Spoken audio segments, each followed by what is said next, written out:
All right, fam. Thank you for joining us this evening.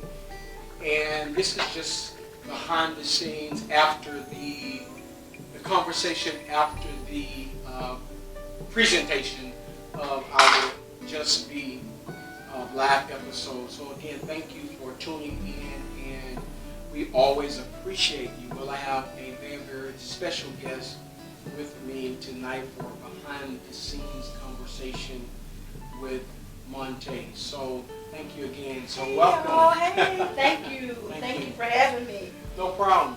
It's always a joy. So I wanted to have a little discussion about tonight's topic or episode. Talking about the challenges that we face and have to overcome, and those things that happen to people when they are unprepared for them. When God allowed things to happen in our lives and we're not prepared for them. When He doesn't forewarn us about those things that happen. And how do we overcome those things? That's what this episode was about. Right. And how do we get healed from those things? How do you just be in those moments? How do you just be when it's not okay to just be? When you don't feel like just being? So talk about that with me for a minute. It's a difficult situation because it's just like saying, be hurt, be in pain, but just be content while you're in pain. And so it's difficult for a lot of people to even visualize or envision just being, because they are in so much pain. When you're in pain, generally you want to scream, you want to cry, you want to do things that demonstrate the type of pain that you're feeling. But you're coming along telling us to just be, even though we may be in pain. And even in the powerful message that you gave us on today, you said to keep walking although we're in pain. Because as you keep walking, then you work those muscles, you become stronger.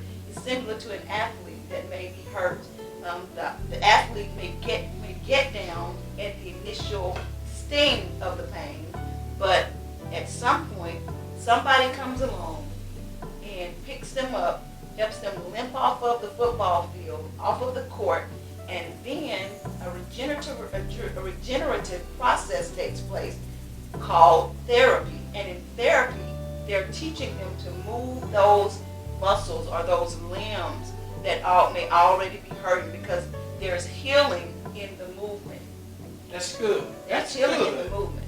And so, that's good. Thank you. That's good.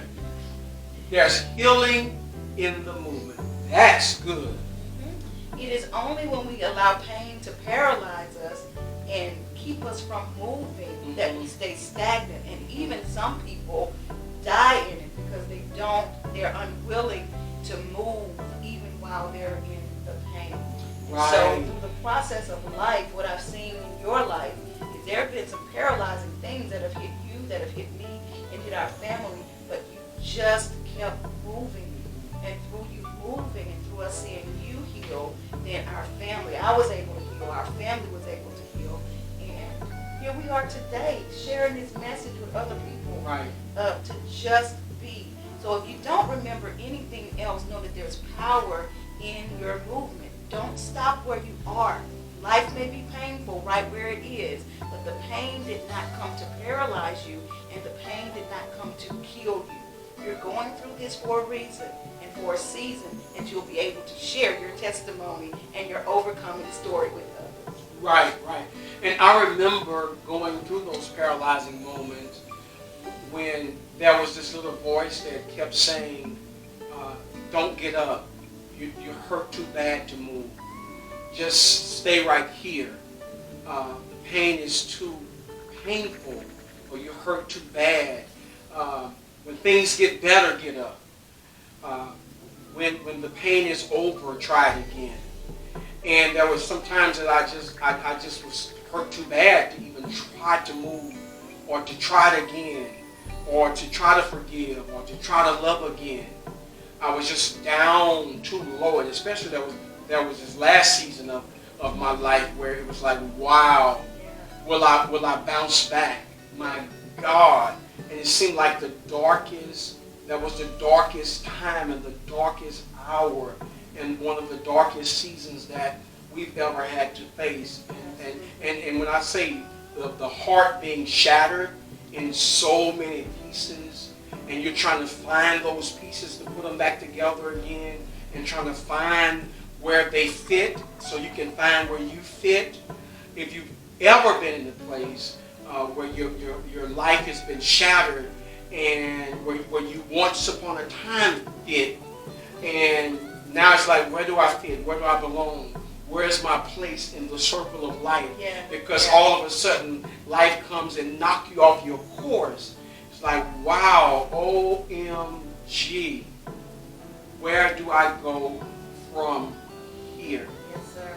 And Yes, so sir. what I wanted to do, and what I believe that this message was prompted to do, was allow people to understand that although you may be broken in many places, God heals you sometimes one place at a time. Yeah, that's so good. And so sometimes we want the healing to take place everywhere at the same time. And although it's not taking place as fast as we would like for it to take place, and we want an immediate healing, and we want to recover immediately. And this has been a journey even for me. And I'm still walking out the process. I tell people all the time, you're looking at a lion that was wounded. Still a lion, but was a wounded lion. And I've had to take it one day at a time, one step at a time. And that's where all of this was birthed from. And I've just had to learn to just be. That it's okay to just be. It's okay to be where you are. God knows where you are. And God is okay with where you are. But this is one of my favorite statements. It is. He loved you enough Yeah. and too much not to leave you where you are. Yeah, yeah. You're going to be okay. God knows, and He didn't bring you there to leave you. And sometimes you don't need to put the same pieces back together. Yeah. Sometimes God is trying to make a new you, Yes, a new me. I love it. Yes. Because He's taking you to a new place, Yes. into sir. a new season. Yes, sir. I think in your Women of Purpose, 100 Women Praying group, y'all talked about being new. Yes. Or becoming new, or something about being new. Absolutely. I remember reading that one time. What was that y'all were saying? Yes, we were saying how God is doing a new thing according to Isaiah chapter 43 verses 18 and 19. How God wants to do a new thing in us. So many times we try to put together the outside to make ourselves seem like we have it all together, and on the inside we're falling apart. Right. We are a mess, broken. Right. Just broken on the inside, but trying to piece it all together to Right. look as if we have it all together on the outside. So we were saying that we wanted God to do a new thing, a transformation in us, and then let that transformation be shown on the outside of us as He does it and completes the work on the inside. Right, right. Yes, sir. And lastly, the thing that really, really stuck with me, and the most hurtful thing is when you are trying to do the right thing, and sometimes bad things happen to good people. You don't have to always be doing bad things for what we think are bad things to happen to good people.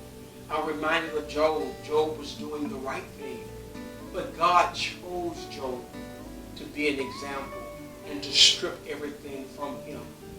Not because he was doing bad, but because He wanted to use his life as a testimony and to use him as an example, just to write another chapter to the story of his book, the book of his life. So I want to encourage somebody that's listening to this and will listen to this, that your life is a book and it's a story.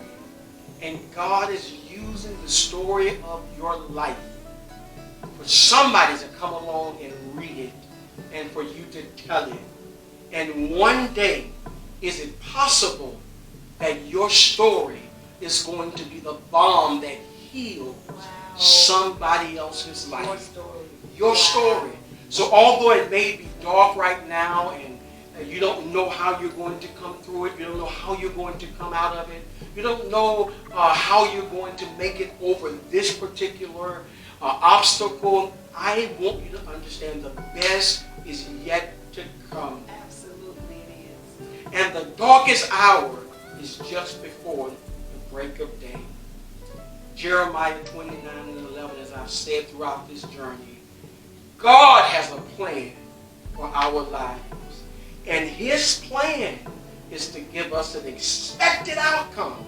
Even before we went in it, God's plan was to bring us out of it. That's my encouragement to you tonight. Know that you're coming through it and you're coming out of it. And we're coming out of it better than we went in it. Yes. And until then, just be lucky. We gon' be alright. Tell 'em. We gon' be alright. Tell 'em. We gon' be alright. Alright. Say we gon' be alright.